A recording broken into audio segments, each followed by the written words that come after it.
Welcome back to Urdu zone 24۔ چلیں جی بڑھتے ہیں اپنے ناول کی اگلی قسط کی جانب۔ آج اسے یہاں پورے 10 دن ہو چکے تھے۔ اس درمیان المیرا نے بھاگنے کی ہر ممکن کوشش کی تھی، مگر یہ وہ بنگلہ ہی نہیں تھا جس میں وہ آئی تھی۔ ہر طرف سے بند یہ گھر نیلے پردوں سے ڈھکا ہوا تھا، جہاں اس کی ضرورت کی ہر چیز میسر تھی، مگر یہاں سے ایک عجیب خوشبو آتی تھی جو المیرا کو وقت کے ساتھ سخت ناپسند ہوتی جا رہی تھی۔ اوپر سے یہ گھر ہر طرف سے لاک تھا۔ اس وقت بھی وہ نیند سے بیدار ہو کر اذلان کے پاس چلی آئی جو پودوں کو پانی دے رہا تھا۔ تم مجھے یہاں سے جانے کیوں نہیں دے رہے؟ کیا اس کے بدلے تم میرے ڈیڈ سے ہر جانا وصول کر رہے ہو؟ اذلان نے رخ موڑ کر اس کی طرف دیکھا اور سب کچھ چھوڑ کر اس کے قریب آیا۔ تمہیں کیا لگتا ہے؟ اسے شانوں سے تھام کر وہ المیرا کی آنکھوں میں جھانکنے لگا۔ مجھے لگتا ہے تم ایک ظالم انسان ہو جس کا کام مجھے قید کر کے پریشان کرنا ہے۔ آنکھوں میں نمی لیے وہ شکوہ کے نہ تھی۔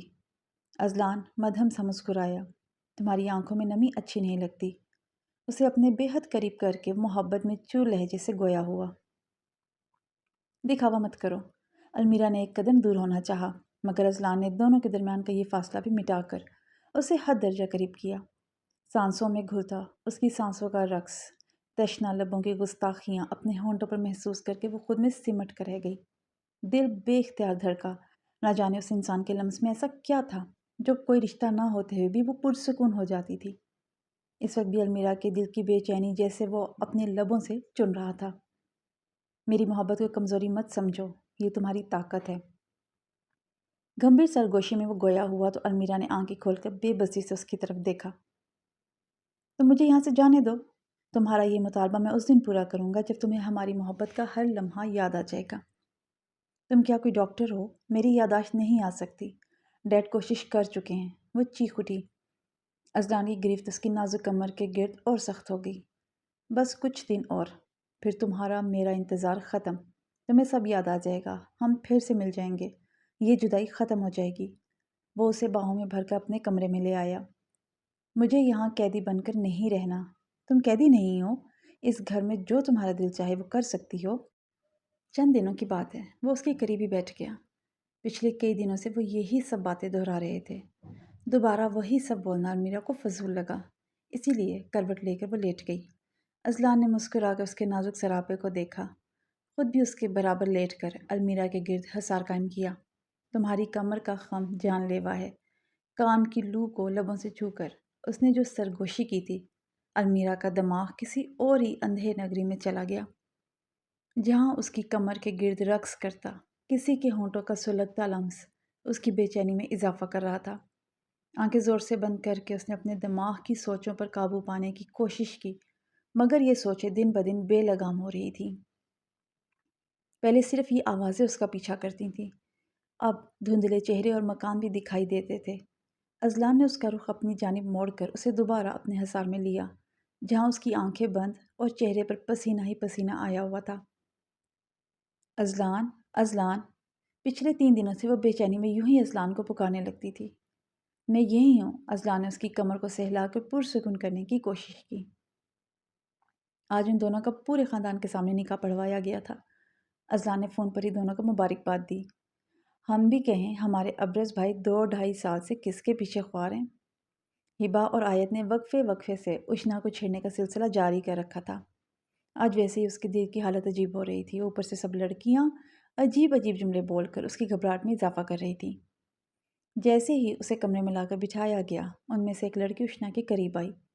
دھیان سے بھابھی، آج ابرز بھائی آپ سے سارے بدلے لیں گے۔ کیسے بدلے؟ وہ پریشان سی ہو گئی۔ یہ تو ان کے آتے ہی پتہ چلے گا، اب میں کیسے بتاؤں؟ وہ لڑکی تو اشنا کو کنفیوز کر کے جا چکی تھی، مگر گھبراہٹ کے مارے پورے کمرے میں چھپنے کی جگہ ڈھونڈنے لگی تھی۔ وہ ایسے حالات سے کبھی پالا جو نہیں پڑا تھا۔ پریشان تو واقعی اس نے ابرز کو کیا تھا، اب پتہ نہیں وہ کس طرح کا بدلہ لینے والا تھا۔ وہ کمرے میں داخل ہوا تو اشنا کو کمرے میں ادھر ادھر کچھ ڈھونڈتے ہوئے پایا۔ تم کیا کر رہی تھی؟ میں تو کچھ نہیں کر رہی تھی، مسکرا کر عذر پیش کیا، حالانکہ صاف پتہ چل رہا تھا وہ جھوٹ بول رہی ہے۔ سائڈ ٹیبل کے دراز سے ایک مخملی ڈبیا اٹھا کر وہ اس کے قریب آیا۔ اور بیٹھو۔ ہاتھ بڑھا کر اس نے اشنا کی چوڑیوں سے بھری کلائی کو تھاما۔ تم یہ کیا کر رہے ہو؟ اتنے عجیب سوال کی کم از کم ابرز کو تو توقع نہیں تھی۔ اشنا کو بھی اپنی بے وقوفی پر شرمندگی ہوئی، اس لیے بنا کسی احتجاج کے بیڈ پر بیٹھ گئی۔ چھپنے کی جگہ ڈھونڈ رہی تھی۔ عین صحیح اندازے پر اس کی آنکھیں اور بڑی ہو گئیں۔ وہ بس اتنا ہی بول پائی، مگر کیوں؟ ابرز نے پرشوق نگاہوں سے اس کے خوبصورت میک اپ سے مزین چہرے کی جانب دیکھا، جہاں اس کے خوبصورت نئے نقوش کو بڑی مہارت کے ساتھ نکھار دیا گیا تھا۔ وہ لڑکی بول کر گئی تم مجھ سے بدلہ لوگے کیونکہ میں نے تمہیں پریشان کیا ہے۔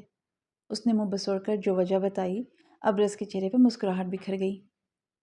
ہاں، بدلہ تو بنتا ہے، تم نے واقعی مجھے بہت پریشان کیا ہے۔ اشنا نے گھبرا کر اب کی بار اس کی جانب دیکھا۔ دیکھو، مانا میں نے تمہیں پریشان کیا ہے، مگر اس کا مطلب یہ نہیں تم مجھ سے بدلہ لوگے۔ اب ہماری اصلی شادی ہو گئی ہے، میں ناراض ہو جاؤں گی۔ اس نے اپنی حد تک ابرز کو باز رکھنے کی کوشش کی۔ نو وے سویٹ وائف، بدلہ تو لیا جائے گا، مگر بدلہ ایسا ہوگا کہ تم خود پر ناز کرو گی۔ یہ کیسا بدلہ ہے؟ وہ پریشان سی ہو گئی۔ اپنا ہاتھ دو۔ ابرز کی اس فرمائش پر اس نے مشکوک نظروں سے اسے گھورا۔ مگر کیوں؟ ارے دو تو صحیح۔ ابرز نے گود میں رکھا اس کا ہاتھ تھام کر نازک سا بریسلیٹ اس کی کلائی میں پہنایا۔ یہ آج رات تمہاری منہ دکھائی کا تحفہ۔ سفید نگینے جڑا یہ بریسلیٹ کافی نازک اور خوبصورت تھا۔ خوبصورت ہے، وہ دل و جان سے مسکرائی۔ پسند آیا؟ ابرز نے اس کے کھلے کھلے چہرے کو دیکھ کر سوال کیا۔ ہاں، بہت زیادہ۔ لاؤ اب میرا تحفہ مجھے دو۔ اپنے سامنے ابرز کی چوڑی ہتھیلی کو پھیلا دیکھ کر وہ حیران ہو گئی۔ لڑکوں کو بھی منہ دکھائی دی جاتی ہے، ایسا تو کہیں نہیں لکھا۔ میں نے نہیں سنا ایسا کچھ ہوتا ہے، وہ پریشانی سے گویا ہوئی۔ اور آپ کو تو میں نے دیکھا ہوا ہے، پھر تحفے کی ضرورت؟ ارے تم ایسا کیسے بول سکتی ہو؟ میں نے بھی پہلے تمہیں دیکھا ہوا ہے، پھر بھی تحفہ دیا نا۔ اب تمہاری باری۔ مگر میرے پاس تو کچھ نہیں ہے، وہ شرمندہ سی ہوئی۔ واقعی اس کے پاس دینے کے لیے کچھ نہیں تھا۔ تمہارے پاس بہت کچھ ہے، تم مجھے دے سکتی ہو۔ نہیں، میرے پاس کچھ نہیں ہے۔ چلو یہ سب چھوڑو، تم مجھے بتاؤ، مجھ سے محبت کرتی ہو؟ ابرز کے سوال پر وہ کچھ پل کے لیے خاموش ہو گئی۔ خاصا مشکل سوال جو پوچھ لیا تھا۔ محبت کے لیے میں نے کبھی سوچا ہی نہیں۔ تم سے دوستی کا رشتہ بنا، پھر شادی کا رشتہ، اس کے بعد میں چلی گئی۔ اچانک تم دوبارہ آ گئے اور ہم یہاں آ گئے، پھر دوبارہ شادی ہو گئی۔ میں تمہیں ذہین سمجھتا تھا، مگر تم تو جھلی ہو۔ وہ اس کی منطق سن کر ہنسا۔ محبت کے لیے وقت تھوڑی نکالنا ہوتا ہے، یہ تو وقت کے ساتھ خود بخود ہو جاتی ہے۔ کبھی کبھی ایک لمحہ لگتا ہے اور کبھی سالوں۔ آپ کو ہوئی محبت؟ اشنا نے یہ سوال دھڑکتے دل کے ساتھ کیا۔ کہیں آج کی رات اس پر کوئی نیا راز فاش نہ ہو جائے۔ اگر ایسا ہوا تو وہ خود ابرز کی زندگی سے چلی جائے گی۔ ہاں ہوئی ہے۔ اس کے جواب پر کچھ پل کے لیے اشنا کا سانس ساکت سا رہ گیا۔ جب تم پہلی بار میرے سینے سے لگ کر روئی تھی، تب میرا دل چاہا کاش کوئی ایسا طریقہ ہوتا کہ میں تمہارا ہر درد چن لیتا، مگر اس وقت مجھے اس بات کا احساس نہیں تھا، اور جب احساس ہوا تب تک تم جا چکی تھی۔ آج کی رات اس نے اشنا کے سامنے اپنی محبت کا اظہار لازمی سمجھا، اور وہ جو سمجھ رہی تھی وہ کوئی دل دوز انکشاف کرے گا، اس کے مترادف وہ تو اسی سے محبت کا اعتراف کر رہا تھا۔ ایسا کیسے ہو سکتا ہے؟ اس کا منہ کھل گیا۔ ابرز کو اس کی حالت دیکھ کر ہنسی آئی۔ منہ بند کرو، اس نے اشنا کی تھوڑی پکڑ کر ہلائی۔ اب میرے بدلے کی باری۔ اب بدلہ کیسا اور کیوں؟ چند لمحے پہلے وہ محبت کا اظہار کر رہا تھا، اور اب بدلہ؟ بدلہ تو بنتا ہے۔ آگے بڑھ کر اس نے اشنا کی نتھ اتارنا شروع کی، جو مسلسل اس کے ہونٹوں کو چھوتی ابرز کے دل کی جلن کو بڑھا رہی تھی۔ ابرز کے اتنے قریب آنے پر اس نے لہنگے کو مٹھیوں میں بھرا۔ 2 سال تمہارے لیے تڑپا ہوں، تمہیں ڈھونڈنے کی چاہ کب تمہاری قربت کی طلبگار ہو گئی، پتہ ہی نہیں چلا۔ پنوں کی مدد سے سر پہ جمایا دوپٹہ اتار کر ایک طرف رکھا تو اشنا کا چہرہ مارے شرم کے سرخ ہو گیا۔ ابرز، اشنا، آج مجھ سے ایسا کچھ نہ مانگنا جو میں دے نہ سکوں۔ جذبات میں گوندا لہجہ اشنا کو اس کی بے تابیوں کا پتہ دے رہا تھا۔ وہ شاید ان دونوں کے رشتے میں مہلت چاہتی تھی، مگر ابرز آج کی رات اس پر اپنی محبت کی بارش کر کے ہمیشہ کے لیے ان دونوں کے درمیان ایک مضبوط بندھن باندھنا چاہتا تھا۔ ابرز میں چاہتی تھی کہ ہم باقی الفاظ منہ میں ہی رہ گئے جب ابرز کے تشنہ لبوں نے اس کے ہونٹوں کو اپنی قید میں لے کر گستاخیوں کی شروعات کر دی۔ آج ہم دونوں ایک ہو جائیں گے، میں مکمل تمہارا اور تم میری۔ اس کے ماتھے پر بوسہ دے کے اس نے اشنا کے کان کی لو کو ہلکا سا کاٹا۔ ابرز وہ سسکی، مگر وہ سن ہی کب رہا تھا۔ نازک تھرتھراتا وجود اس کی پناہوں میں قید ابرز کے جذبات کو بھڑکا گیا۔ اشنا کو بیڈ پر لٹا کر گھنے بالوں کو تکیے پہ پھیلایا اور خود اپنی شرٹ اتار کر اس کی گردن پر جھکایا۔ سراہی دار گردن پر اس کے ہونٹوں کا لمس اور شدتیں ہی اشنا کا ضبط آزمانے لگی۔ دل کے مقام پر جیسے ہی اس کے ہونٹوں کی گردش شروع ہوئی، اس نے ابرز کے کاندھے کو مضبوطی سے تھاما۔ اس نے نگاہ اٹھا کر اشنا کے سرخ ہوتے ہوئے چہرے کی طرف دیکھا۔ مجھے بہت عجیب لگ رہا ہے۔ شرم سے لرزتی پلکیں مسلسل جھکی ہوئی تھیں۔ ابرز نے ہاتھ بڑھا کر لائٹ آف کر دی۔ اشنا نے پلکیں اٹھا کر کمرے میں چاروں طرف اندھیرا محسوس کیا تو پھر سکون کا سانس لیا۔ مگر ابرز کے ہاتھوں کی گستاخیاں اس کے احسان خطا کر گئی۔ اس کے وجود سے مصنوعی پردوں کو جدا کرنے کا کام اس نے جس تیزی سے سر انجام دیا تھا، اشنا شرم سے پانی پانی ہو گئی۔ اپنی تمام تر بے باکیوں کے ساتھ وہ اشنا کے وجود کی رعنائیوں میں کھو گیا۔ وہ خود بھی زیادہ وقت احتجاج نہ کر پائی۔ جس محبت سے وہ اس کے وجود کو اپنی محبت کے رنگ میں رنگ رہا تھا، اشنا کو اپنا آپ معتبر لگنے لگا۔ کبھی کبھی اچانک کیے گئے فیصلے صحیح ثابت ہوتے ہیں۔ خود پر حاوی ابرز کو دیکھ کر وہ مسکرائی۔ کب سوچا تھا کہ یہ انسان اس کے اس قدر قریب آ جائے گا۔ تم سب لوگ حرام کھاتے ہو کیا؟ 2 مہینے ہو چکے ہیں مگر تم لوگوں سے میری بیٹی نہیں ڈھونڈی جا رہی۔ وامک کا دماغ دن بدن خراب ہوتا جا رہا تھا۔ اذلان صرف المیرا کی تصاویر اس تک پہنچاتا تھا جس میں کبھی وہ کھا رہی ہوتی، کبھی ہنستی تو کبھی مستی کرتی ہوئی۔ یہ سب تو ٹھیک تھا مگر جب اذلان اسے کوئی ایسی تصویر بھیجتا جس میں المیرا اس کے قریب ہوتی تو وامک اگلے پورے ہفتے تک اپنے لوگوں پر یہ غصہ نکالتا۔ کوئی بھی یہاں اسے ڈھونڈنے میں کامیاب نہیں ہو پا رہا اور یہی بات اسے غصہ دلا رہی تھی۔ کم آن وامک، وہ اپنے شوہر کے پاس ہے، تم اتنا کیوں فکر مند ہو رہے ہو؟ لیلی نے اسے اتنا پریشان دیکھ کر ٹوک دیا۔ تم یہاں کیا کر رہی ہو؟ تمہیں آرام کرنا چاہیے۔ لیلی پریگننٹ تھی۔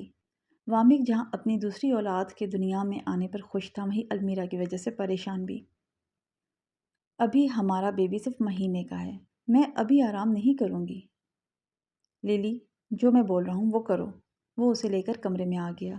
لیلی خوش تھی۔ وہ اس کے پہلے شوہر کی طرح بچہ آنے پر دکھی نہیں تھا، بلکہ اسے پلکوں پر بٹھا رکھا تھا۔ وامک، ڈو یو لو می؟ ہاں بالکل، میں تم سے محبت کرتا ہوں۔ لیلی کے ماتھے پر بوسہ دے کر اس سے بیڈ پر لٹایا۔ 1 مہینہ پہلے تک وہ یہ جملہ یوں ہی بولتا تھا، مگر جب سے پریگنینسی کا علم ہوا تھا تب سے اس کے ان لفظوں میں جذبات اور محبت بھر آئی تھی۔ صرف 1 ہفتہ رہ گیا ہے، پھر میں چلی جاؤں گی، وہ خوشی میں جھوم رہی تھی، مگر اذلان کے چہرے کی مسکراہٹ غائب تھی۔ چند دن پہلے اسی کی محبت کا واسطہ دے کر المیرا نے اسے یہاں سے جانے کا وعدہ لے لیا تھا، اور اپنی محبت کی خاطر وہ یہ وعدہ تو کر گیا مگر اس کی یادداشت نہ آنے پر بہت پریشان تھا۔ رونق نے 3 سے 4 ہفتوں کا بولا تھا، یہاں 2 مہینے ہو گئے تھے مگر اسے کچھ یاد نہیں آیا۔